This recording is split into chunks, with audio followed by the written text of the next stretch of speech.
Kia is teaming up with Tesla to grant its electric vehicle owners access to 12,000 Tesla superchargers across the United States, Canada, and Mexico.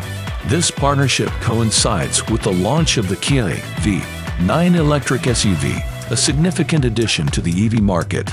This aligns with a growing trend in the auto industry, where companies are collaborating with Tesla to improve EV charging options, as seen with Hyundai, Ford, and General Motors.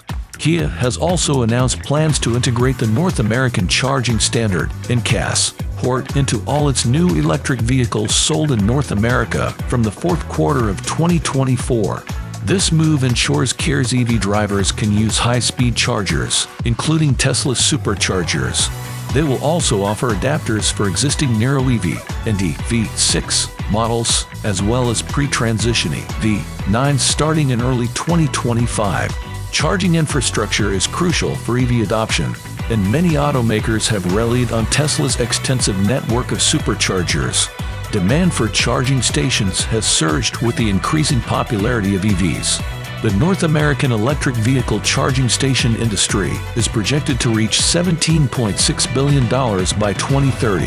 While it's likely that other automakers will follow Kia's lead, it's unclear whether Tesla will maintain its dominance in charging accessibility.